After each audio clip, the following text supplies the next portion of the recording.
Mookie Betts. Betsy Ross. I can't believe it's not better. How about Big 12 best bets? This is Locked On Big 12. You are Locked On Big 12, your daily podcast on the Big 12 Conference. Part of the Locked On Podcast Network, your team every day. Happy Thursday, everybody. Thanks for making Locked On Big 12 your first listen every single day. I'm Drake Toll from ESPN Central Texas. Don't forget to watch Locked On College Football Kickoff live from 11 a.m. to noon Eastern tomorrow right here on the Locked On Big 12 YouTube channel. Hey, look, let's beat the book, right? Let's do some best bets in the Big 12 this weekend. And let's be honest, there are only 5 games. Makes it kind of tough. We got to get picky, right? No. We're going to pick all 5. All 5 of these games will have a best bet. Can I tell you, I really struggle to do the over-under thing. I don't care. Score a lot of points, don't score a lot of points. I care about who wins, and let's start with the game tonight. At TDECU, Dedeku Stadium. I've been there. I've seen games there, in the XFL namely. West Virginia and Houston. West Virginia is only a 2.5-point favorite with C.J. Donaldson, with Nico Marchiol, with Garrett Green, with the best coach in the Big 12, Neil Brown. Now, look, the offense is not very good. The run game's solid. They actually run exponentially more than they throw. They're so much better on the ground.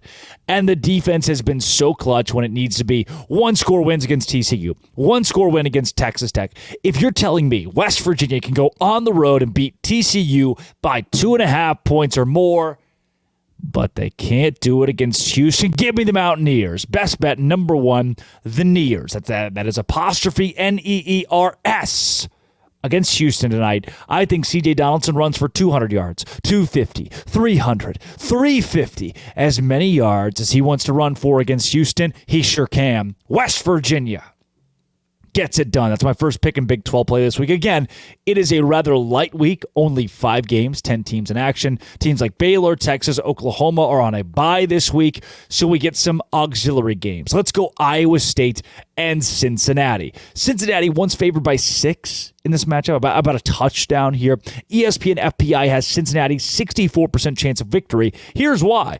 The Bearcats average 490 yards per game offensively. The Iowa State Cyclones, 323 yards per game. It's a battle of the Midwest. Who is going to conquer the Midwest first in the Big 12?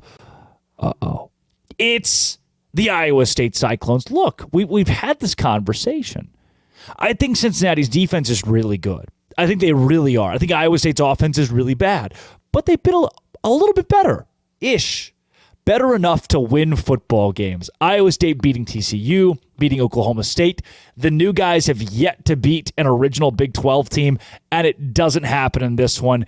Give me Cincinnati -5, except the reverse. That'd be Iowa State +5 this week. Iowa State not only +5, I think they might even sneak this one out, but I'm very confident Iowa State +5. I do believe the offense of Iowa State does not win this game, though. Rocco has been pretty solid at quarterback. He's not bad. He's not a game changer necessarily, but he can win, and the defense is just good, man.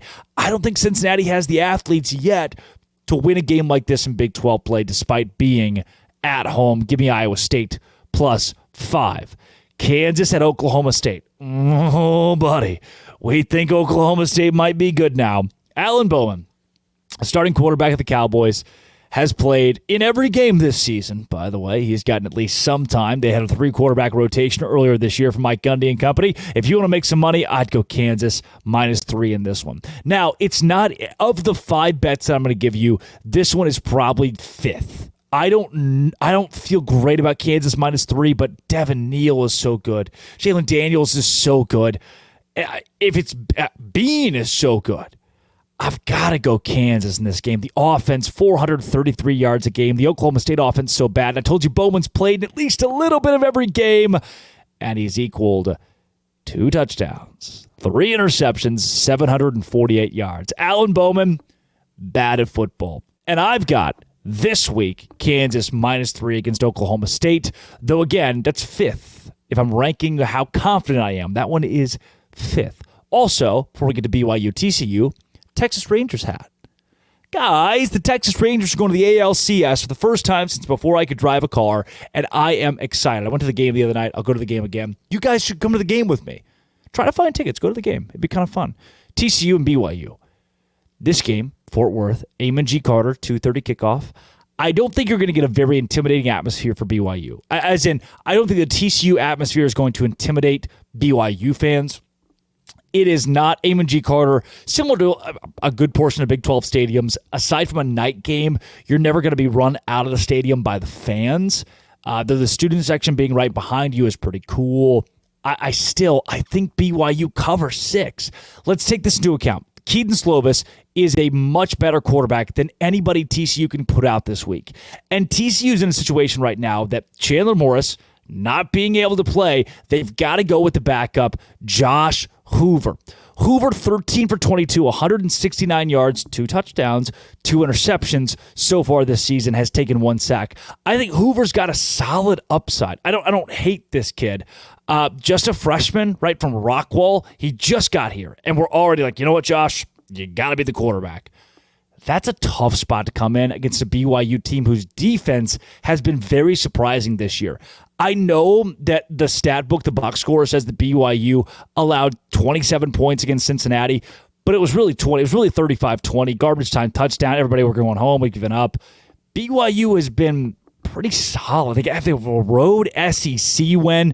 TCU has lost 2 straight against 2 teams that we predicted to be at the bottom of this conference. Now, I know West Virginia's good now, but I don't know if Iowa State is, and TCU just lost to them.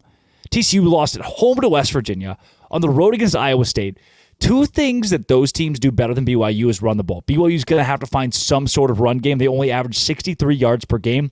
You can't just rely on Keaton Slovis to beat TCU. I don't believe so. BYU, by the way, 320 yards of offense per game. TCU, 472. A freshman quarterback going out there. We'll see how he plays. That's why I think BYU covers 6. A whole touchdown is what you're giving me. You know what? Give me that head. BYU money line against TCU this week. I think the Cougars beat TCU. They win outright. The atmosphere doesn't faze them. Amani Bailey he gets his. He's going to run the ball pretty well, but he gets 100 yards, between 80 and 100 yards rushing this week. But in the end, it's BYU 27-21, BYU 27-24, getting a win over TCU, dropping into 3 straight losses in Big 12 play. This TCU team has been disappointing, 3-3, 1-2. I just don't see that changing yet against a BYU team that gets the first win for the new guys against old competition. With UCF also on a bye, let's go Kansas State and Texas Tech. 1.5 point favorite, Texas Tech Red Raiders. I have gone back and forth on this game. It is 4th on my confidence meter. ESPN has it split 50-50. This is a battle of 2 teams who are on oddly different trajectories. For Kansas State, you just lost to Oklahoma State, who's really bad. For Tech, you just blew out Baylor, who's really bad. But at least, you got to win, right? Kansas State didn't do that against an Oklahoma State team who doesn't have a single quarterback on its roster. I had this predicted in the preseason for Texas Tech to win. I'm going to stick with it. I've got 1.5. Texas Tech minus 1.5. The Red Raiders get it done at home this week. Kansas State was my pick to win the Big 12 preseason. We have seen that's probably not going to happen. I don't believe Will Howard is the complete reason for that. And again, I'll put it out there. I think that Kansas State's probably the better team, but being at home, this Tech team at night, Jones AT&T rocking. Joey McGuire, he pressed the button. He flipped the switch. Having that win against Baylor, this Tech team now 2 straight wins in Big 12 play, blowout wins. Texas Tech minus 1.5. Lock it in. They're going to beat Kansas State at home on Saturday. That's one of my locks of the week. Let's go back through them, baby. First, tonight, West Virginia minus 2.5 against Houston. Put your mortgage on it. Iowa State plus 5 against Cincinnati. Would even sprinkle on the money line. Kansas, well, I'm not too confident. I'm going to go with Kansas minus 3 against Oklahoma State on the road Saturday afternoon, FS1. BYU on ESPN. Not only do they cover 6 against TCU, they win outright. Give me the Cougs. in Fort Worth at Amon G. Carter.